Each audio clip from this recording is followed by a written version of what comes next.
compañeros. Hoy vamos a presentar úlceras por presión. Mi persona, Marcos López, compañeros Luis Martín, Caro Giselle y Nerso Solórzano. La siguiente, por favor. Bueno, ¿qué son las úlceras por presión? Como su nombre lo dice, las úlceras por presión son lesiones consecutivas a partir de la presión, por presión no controlada y prolongada ejercida sobre la piel que va a ocasionar un daño en los tejidos subyacentes. Estas lesiones son agudas y también son prevenibles, como van a explicar más adelante, y se producen a partir de una presión prolongada de 1 a 2 horas con una presión sostenida de 55 a 65 milímetros de mercurio. Como podemos ver en la imagen de la derecha, ¿no? Casi siempre estas lesiones van a estar en piel que recubre estructuras óseas prominentes y en pacientes geriátricos vulnerables y frágiles. Entonces, eh, según la fisiología del envejecimiento, sabemos que nuestra piel va a tener menor fuerza de unión de las células de epidermis, va a tener un retraso en su regeneración y también un menor riego de sanguíneo de la dermis. Y sobre todo, un adelgazamiento de todas las capas de la piel y una pérdida de la elasticidad. Según la literatura, nos dice que las úlceras por presión están acompañadas con mayor frecuencia en pacientes que tienen bajo nivel de consumo de proteínas, déficits nutricionales, anemia y enfermedades osteoarticulares y neurológicas que impiden su deambulación y, y son propensos o son pacientes que van a estar en decúbito supino o en sedestación. También nos dicen que están acompañadas por deshidratación, infecciones y problemas metabólicos, edema, edad avanzada. Entonces, estos factores intrínsecos van a determinar una postura y como la postura va a estar en sedación o en decúbito supino, ahí es donde va a actuar la presión. Siguiente, por favor. Ya hablamos de los factores intrínsecos, ahora vamos a hablar de los factores extrínsecos, que son la superficie de apoyos inadecuadas, ¿no? Una cama inadecuada, un excesivo prescripción de reposo, los fármacos hipnóticos o sedantes que hacen que los pacientes estén más postrados. Y esto es importante y lo quiero recalcar, los factores sociales, porque en un paciente geriátrico va a estar encargado o bien por un familiar o por un cuidador. Entonces, estas personas encargadas, al no realizar el cambio de postura con la frecuencia necesaria, van a llevar a, a que tenga mayor riesgo a hacer úlceras por presión. Y para eso nos sirve la escala de Braden, como por ejemplo, este, agarrando la escala, tenemos un paciente geriátrico en percepción sensorial que tiene una ligera limitación, 3 puntos, una exposición a la humedad muy húmeda, 2 puntos, una actividad en cama, y ahí vamos sumando 6 puntos, una movilidad que está inmóvil, 7, una nutrición pobre y un fricción o cizallamiento problema. En total sumamos 10 puntos. ¿Esto qué significa o que para qué nos ayuda la escala de Braden? Nos ayuda porque este paciente está en un riesgo alto, ¿no? Menos de 12 puntos. Eso significa que la persona encargada debe realizar el cambio de postura cada 2 horas, ¿no? Si fuera un paciente moderado, cada 4, y si fuera un paciente leve, cada 6. Siguiente. Entonces, ¿cómo se desarrollan las úlceras? ¿No? Según la literatura, hay 3 tipos de mecanismos: por presión, fricción y cizallamiento. Presión, como ya sabemos, la fuerza de presión va a actuar en forma perpendicular a la piel por resultado de la gravedad, ¿no? Entonces, esta lesión se produce debido a la presión entre dos planos, como podemos ver en la imagen número 1, que el paciente está en decúbito supino y el otro está en decúbito prono, ¿no? Entre, entre el tejido y una estructura. Entonces, como sabemos, la presión capilar normal de los tejidos oscila entre 16 y 32. Y al aumentar la presión por la inmovilidad o por la falta de cambio de la postura, este va a provocar que los tejidos blandos lleguen a la hipoxia y si está prolongada y si no hay un cambio de postura y sigue prolongada, pues puede llevar hasta isquemia y necrosis. En la imagen del medio podemos ver la fricción, que la fricción es una fuerza tangencial paralelamente en la piel. Entonces se produce por roces y movimientos y arrastres, ¿no? Sobre todo, este tipo de fricción lleva al desprendimiento del estrato córneo. Y por último, el cizallamiento, que va a ser la combinación entre la presión y la fricción, cual vemos a la paciente mujer eh, que tiene una presión por la gravedad y tiene una fricción para que se acomode, bueno, para atrás y va a tener posiblemente una úlcera por presión a nivel de glúteo, ¿no? ¿Por qué? Porque las fuerzas de la presión y la fricción se van a oponer, lo cual va a provocar un deslizamiento y estiramiento de los capilares, lo cual va a favorecer a una isquemia mucho más rápida.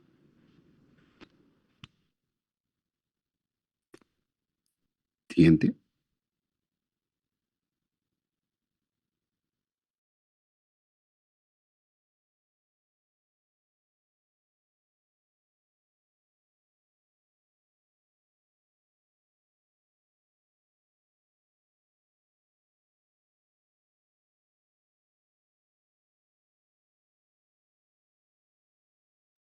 ¿Ya no se escucha? Creo que se apagó su micro o le toca a otro. Creo que le Eh, toca a otro. Bien, doctora, yo voy a tomar la parte de la compañera. Lamentablemente ahorita todavía está regresando de las rotaciones. Sigamos. Entonces, entre los factores de riesgo, como ya estamos viendo, juega un papel importante, ¿no? Lo que viene a ser la inmovilidad, ¿no? Por lo tanto, existen situaciones de base en las que el paciente ya de por sí, ¿no? El compromiso de la movilidad ya va a estar limitado, ¿no? O condiciones en donde ya encontrarse en un estado, ya sea corto de movilidad, puede repercutir aún más en el desarrollo de las úlceras, ¿no? Entonces, en ese contexto vamos a ver estos factores fisiopatológicos, ¿no? Como por ejemplo las lesiones cutáneas, que van a favorecer, no sé, si un paciente de inicio tiene una lesión cutánea, esta lesión cutánea va a empezar a erosionarse, ¿no? Sin necesidad de que exista mucha carga o presión sobre la piel, ¿no? Ahora, están los trastornos de transporte de oxígeno, como por ejemplo la insuficiencia vascular periférica. Otro factor que también repercutiría sería también una disfunción al tejido, va a impedir que este sane rápidamente y por lo tanto se puede empezar a necrosar y asimismo aumentar el proceso fisiopatológico de la úlcera, ¿no? El déficit nutricional, claro, también juega un papel importante. Más adelante vamos a ver uno de los factores como por ejemplo la hiperproteinemia. Obviamente estamos en un proceso en el cual se busca reparar, ¿no? Este tejido que ya se encuentra afectado, por lo tanto necesitamos una mayor demanda de proteínas. Entonces, el contexto de desnutrición, de delgadez, ¿no? Favorece a que persista, ¿no? La lesión. Por otro lado, un proceso inflamatorio como la obesidad y otros procesos inflamatorios crónicos pueden generar también un retraso en el proceso de curación de esta úlcera, ¿no? Y favorecer su mantenimiento también.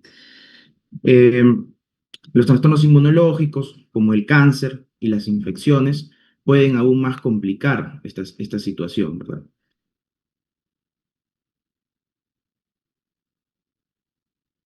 Ok, ya.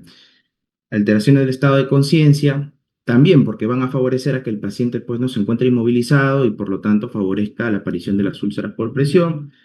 Obviamente una enfermedad cerebrovascular que lo va a mantener postrado al paciente.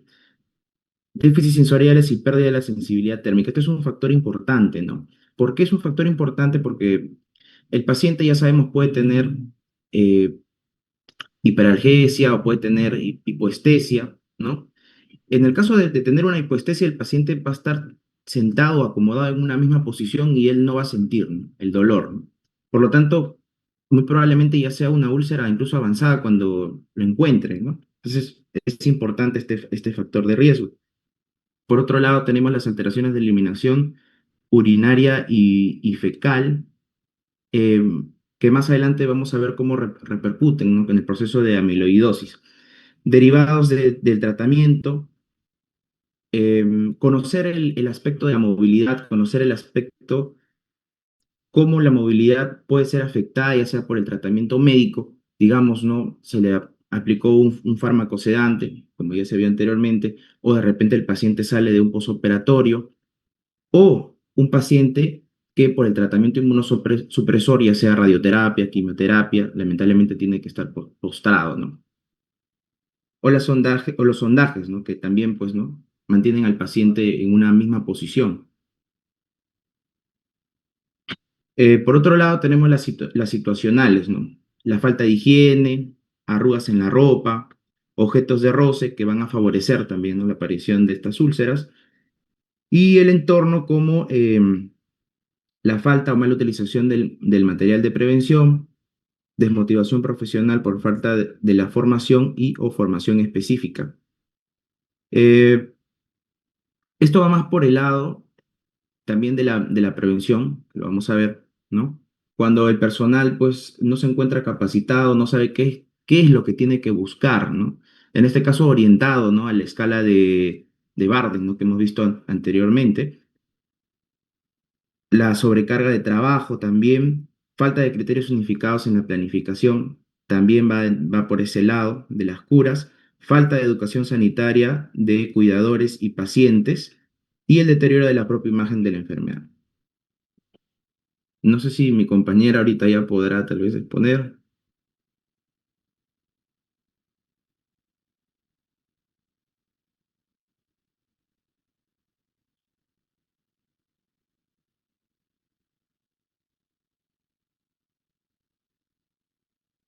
Ah, dale con la siguiente diapositiva. Ok.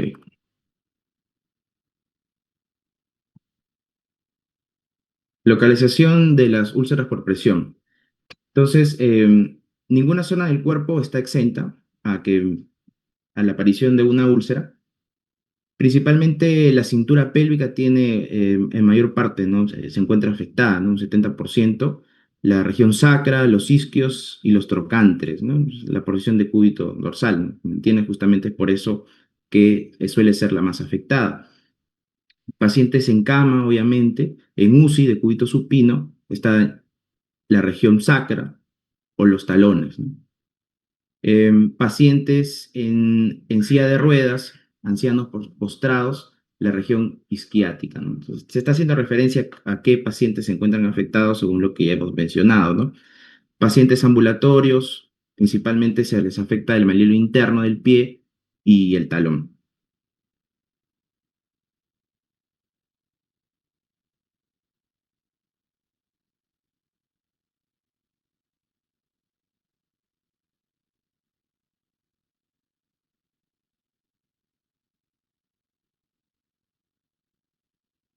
La siguiente diapositiva, ya estás ahí, perfecto.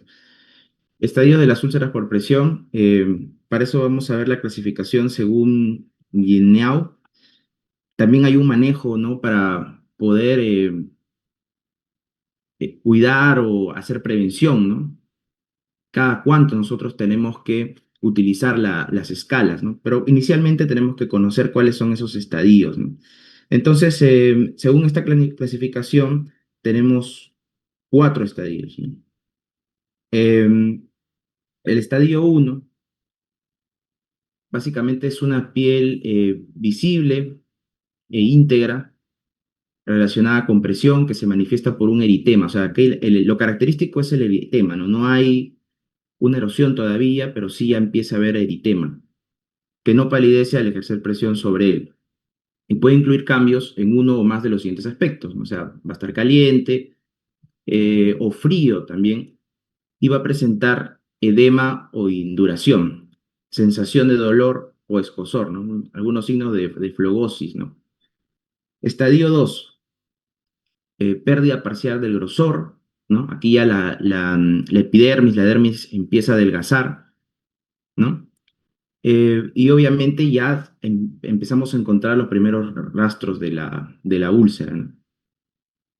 Tiene un aspecto generado por abrasión, puede haber una ampolla o un cráter superficial. En el estadio 3, lo característico vendría a ser la necrosis del tejido subcutáneo y que se va a poder extender, ¿no? A través de la fascia, se va a poder extender al músculo, ¿no?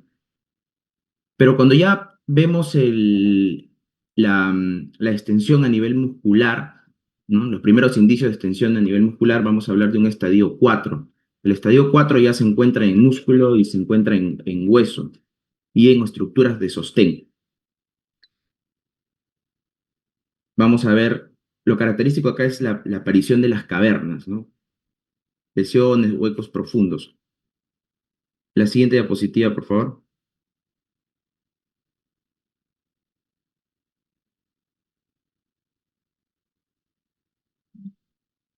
Ya. Es prácticamente lo mismo, no es la evolución clínica, pero sin esa tabla.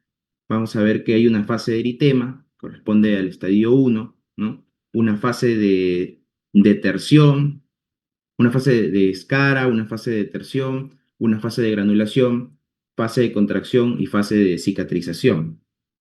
Primero hay un enrojecimiento, que es el punto de alarma, ¿no? Que nos indica que ya está habiendo un proceso de fricción o de abrazamiento y que es la fase reversible, la fase en la que nosotros ya deberíamos empezar a actuar, ¿no? La fase de escara ya es cuando inicialmente vamos a encontrar un proceso de isquemia, ¿no? Necrosis, vamos a encontrar una placa oscura y seca, y esta va a evolucionar a facelo, ¿no? En la fase 3 de terción, la úlcera se encuentra mucho más profunda y empieza a secretar, ¿no? Un exudado purulento y maloliente que contiene restos necróticos y de fibrina. Y es una fase en la que justamente está presente la invasión de gérmenes, ¿no? En la fase 4 o fase de granulación, em, vamos a encontrar la aparición de tejido de granulación en los mamelones rojos, ¿no? Crecimiento celular para la reparación. En la fase de contracción encontramos los bordes de la lesión que empiezan a reducirse de manera progresiva y la reaparición de gérmenes gram positivos. Empieza a disminuir el exudado, lo que es un claro signo de reparación espontánea, ¿no? Y finalmente la fase de cicatrización, donde hay un nuevo tejido que recubre la lesión. La siguiente, por favor. Bien, ahora sí es mi parte. Em, Conocer las complicaciones, mejor dicho, los objetivos están dirigidos a conocer las complicaciones, ¿no? Porque nuestro objetivo inicial debe ser evitar, ¿no? Que estas lesiones progresen y puedan generar cualquiera de estas complicaciones. ¿Cuáles son las complicaciones? Vamos a decir que existen complicaciones locales y complicaciones sistémicas, ¿no? Las complicaciones, esta distribución no solamente, digamos, se refiere a la misma ubicación de la lesión, sino a la problemática que puede traer, ya sea para el mismo paciente, ¿no? Intrínsecamente a él o que afecte también a su entorno, ¿no? Entonces, dentro de las complicaciones locales vamos a encontrar la progresión tisular que hemos estado diciendo, ¿no? Que va a haber no solamente va a afectar, ¿no? A la piel, ¿no? A la epidermis, sino que va a empezar a necrosar el tejido y va a poder llegar a las fascias, a los músculos, ¿no? A los huesos. Ahora, ese progreso de la lesión tisular va a generar una infección. Lo más claro puede ser una celulitis, pero también puede generar abscesos y finalmente puede generar una osteomelitis cuando llega al hueso, ¿no? Ahora, el caso de las hemorragias, ¿no? Ocurre porque existe una erosión y obviamente depende de los vasos que estén afectados por esta erosión, va a ser el tipo de hemorragia que se presente, ¿no? Pero recordemos que a partir de la dermis papilar puede empezar una hemorragia, ¿verdad? El caso de las fístulas y trayectos sinuosos, lo que va a favorecer aún más eh, que ocurra un proceso infeccioso de difícil respuesta, ¿no? Al tratamiento. Y el caso también del retraso de la cicatrización, por el mecanismo que ya hemos estado viendo, ¿no? De la hiperproteinemia, de la desnutrición. Y también el mal olor y secreción abundante, ¿no? Que va a generar un impacto en la calidad de vida del paciente porque obviamente pues este va a querer aislarse, ¿no? No va a querer, le va a dar vergüenza, ¿no? Estar con otros o convivir con otros, ¿no? En el caso de las sistémicas, la principal podría ser, ¿no? La sepsis, ¿no? Porque en este contexto se va a generar una bacteriemia, ¿no? Y bueno, el paciente va a recaer en una sepsis, ¿no? El caso de la amiloidosis secundaria también es un factor importante, una complicación importante a reconocer. ¿Por qué? Porque estamos en un contexto en el cual el paciente hace una inflamación, ¿no? De tipo crónica. Recuerda que las inflamaciones de tipo agudas también, ¿no? Se va a presentar esta proteína amiloide que se va a empezar a depositar en órganos como por ejemplo el hígado, el riñón, el vaso. La problemática aquí es que en un proceso de inflamación crónica, ¿no? Cuando una úlcera no se llega a curar o durante mucho tiempo pues sigue presente, esta acumulación de proteína amiloide aumenta. Y si nosotros ya tenemos un paciente que de base tiene una disfunción hepática, tiene una disfunción renal, pues mucho más rápido, o puede ocurrir el caso de que empeora, ¿no? Esa disfunción, o por otro lado, si es que el paciente ya se encuentra controlado, hay una reagudización de estas condiciones, ¿no? Entonces, eso es a lo que no queremos llegar, por lo tanto, nuestro objetivo debe ser no evitar que se llegue a este tipo de progreso de la lesión.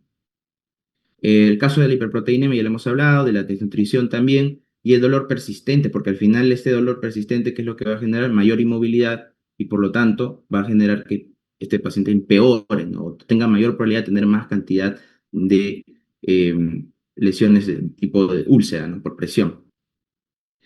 Por otro lado, para concluir esta parte de los objetivos, vamos a decir que va dirigido principalmente a evitar, ¿no? el aumento de esta mortalidad, ya que esta aumenta en un 23 a 27% y se ha visto que el riesgo de muerte se encuentra aumentado entre 2 a 5 veces, ¿no? En las residencias geriátricas.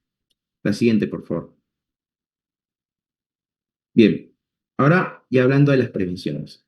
La prevención si lo vemos dirigido, ¿no? al personal médico, tiene, digamos, un aspecto un poco más diferente, ¿no? Si es que lo vemos tal vez del lado del cuidador, que básicamente sería cambiarla de posición, limpiarla adecuadamente, evitar la humedad, ¿no? Para nosotros lo que tenemos que tener en cuenta es el uso adecuado de las escalas, ¿no? Ya sea la escala de Braden o la escala de Norton, que principalmente, según lo que he encontrado, ¿no? La escala de Braden suele ser la más utilizada. Entonces, ¿qué es lo que nosotros debemos hacer? Es analizar el score apenas ingresa a nuestro paciente. Ahora debemos estar pendientes de los cambios clínicos que podemos extraer del mismo score de Braden, ¿no? Esos parámetros, especialmente aquellos relacionados a la actividad y la movilidad, y como ya hemos visto, esos antecedentes o cambios que se pueden ver relacionados al posoperatorio, a la sedación o a aquellos pacientes que hemos dicho que tienen trastornos neurosensoriales, ¿no? También tenemos que ver la adecuada capacitación y concientización del manejo de las escalas, porque el médico no va a ser el único que se va a encontrar, digamos, en una observación constante del paciente. Muchas veces lo va a hacer más la enfermera o los técnicos de enfermería, quienes son los que lo van a limpiar, le van a hacer el aseo. Al menos tienen que tener en cuenta cuáles son los factores, ¿no? Que pueden predisponer al paciente a que desarrolle una úlcera o a que ésta prevalezca, ¿no? Y también el caso de la revaloración periódica y sistémica, que, bueno, se recomienda que se dé entre las 48 y 72 horas de un paciente que se encuentra en hospitalización, cada 48 y 72 horas revisarlo, o en el caso de que se encuentre en una institución geriátrica semanalmente, ¿no? Por otro lado, esto de acá no escapa a los cambios que puedan haber, ¿no? En el ambiente del paciente o condiciones del paciente, porque si, por ejemplo, el paciente acaba de ser operado, ha habido un cambio en su actividad o movilidad, se recomienda también que, culminado esto, nuevamente se vuelva a hacer otro registro o nuevo score, ¿no? Listo, eso es todo por mi parte.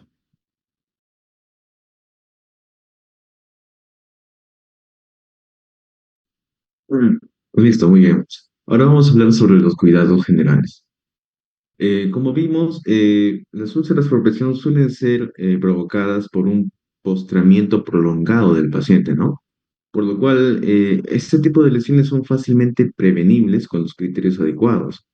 Entonces, tenemos como pilar fundamental la prevención, dentro de lo cual tendemos a la inspección diaria de la piel, ¿no? Como mencionó mi compañero, cada 72 horas se debe hacer una evaluación.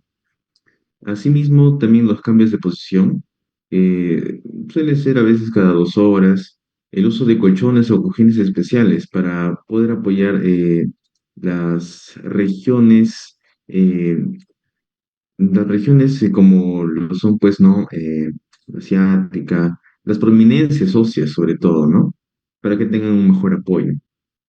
También tenemos a la educación al paciente y a sus cuidadores.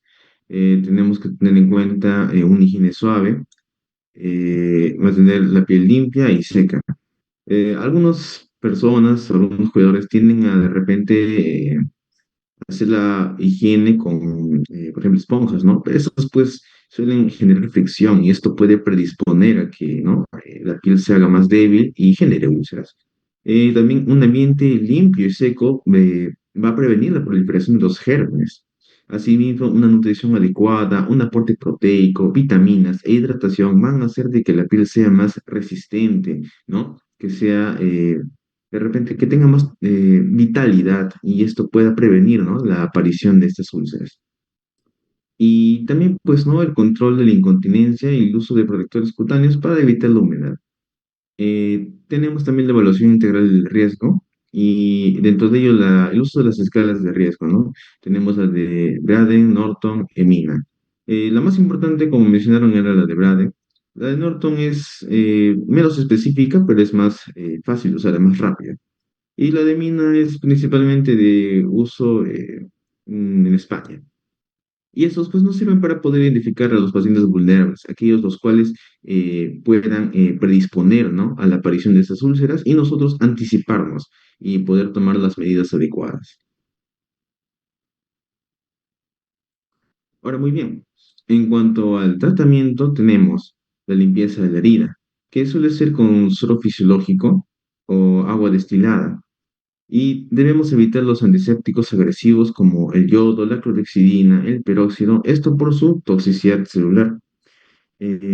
Sabemos muy bien de que eh, estos antisépticos pueden ayudar de repente a la inhibición del crecimiento de los gérmenes, pero asimismo, por su citotoxicidad, también van a eliminar las células las cuales van a ayudar a reparar este tipo de úlceras, ¿no?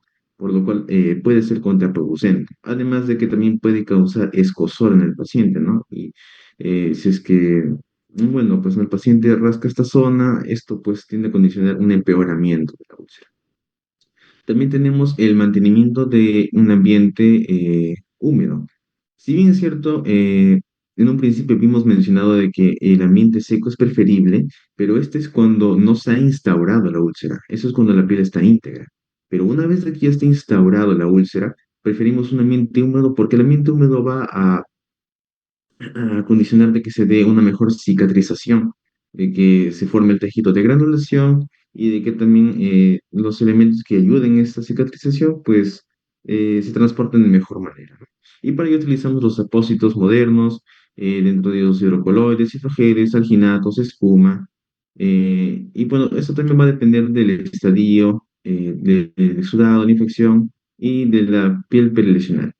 En cuanto al desbridamiento, hablamos de una eliminación del tejido necrótico mediante métodos, los cuales son el quirúrgico, el enzimático, el autolítico, osmótico, larval o mecánico. Y esto pues también va a depender del estado del paciente y del tipo de úlcera. Por ejemplo, el quirúrgico, que suele ser el más rápido, el más eficaz y el que comúnmente se suele utilizar. También tenemos el enzimático, que es con colagenasa, o el autolítico, que es con apósitos húmedos. El osmótico y tanto el larval no son tan usados, pero sí son eficaces en ciertos tipos, ¿no? De úlceras. Obviamente, pues no, por ejemplo, estas larvas de la mosca, que en algún momento estoy seguro que han visto en videos, pues son larvas las cuales son criadas dentro de un laboratorio, ¿no? Estas son, por así decirlo, estériles. Y bueno, en cuanto a prevención y el control de la infección, consideramos de que las úlceras están colonizadas.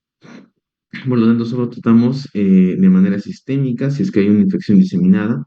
Y bueno, para controlarlo ya utilizamos el desgranamiento en caso de que haya necrosis, limpieza y apósitos antimicrobianos.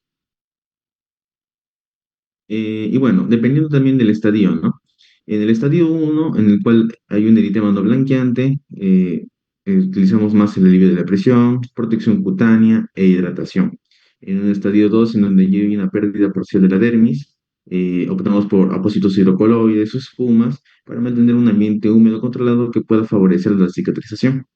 En el estadio 3 cuando hay una pérdida total de piel con afectación del tejido subcutáneo, ya optamos más por un desbridamiento, ¿no? Ya sea pues, ¿no? quirúrgico, enzimático, dependiendo de cuál sea el más óptimo, y el control de exudados con apósitos absorbentes. Y en esta parte optamos por retirar ¿no? de seccionar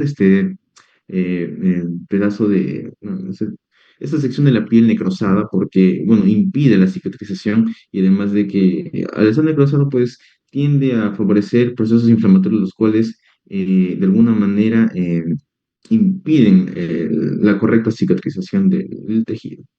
En cuanto al estadio 4, ya hay una afectación de músculo, de hueso y de estructuras profundas, por lo cual ya va a ser un desbridamiento más agresivo en caso de ser necesario, una terapia antibiótica y también una posible cirugía reconstructiva, ¿no? Que es en forma de colgajo.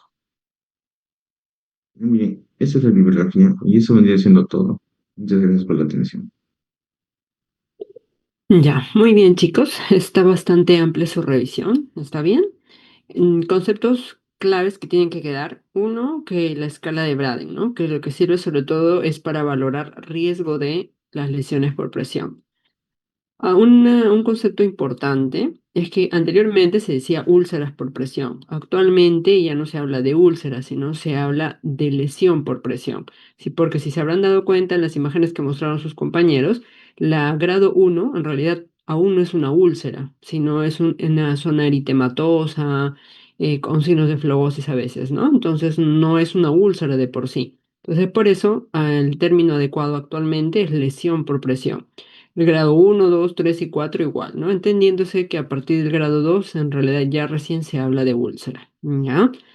Eso, importante, los lugares más frecuentes donde aparecen estas lesiones por presión, sobre todo a nivel sacro y en pacientes pues ambulatorios a nivel de talones, ¿ya? Es importante los cambios de posición, ahí clave, cambios de posición cada 2 horas, eso es lo ideal, ¿ya? Recordar que dentro de lo que mencionaron, los cuidados de la piel, eso es una de las cosas más importantes. Cuando hemos hecho fisiología del envejecimiento y hemos hablado de los cambios asociados al envejecimiento en la piel, hemos visto, ¿no? Que la piel es menos hidratada, las glándulas sebáceas ya no producen las mismas sustancias, hay menos salida del vello. Entonces, todos estos mecanismos protectores de la piel, muchos ya van a ser mucho menores y otros ya no van a estar presentes. Entonces, eso condiciona que acerosis, ¿no? Que es la piel más reseca y por ende más riesgo de aparición de lesiones. ¿Ya? Entonces, no hay que olvidar esas cositas que les estoy mencionando. Muy bien, a ver,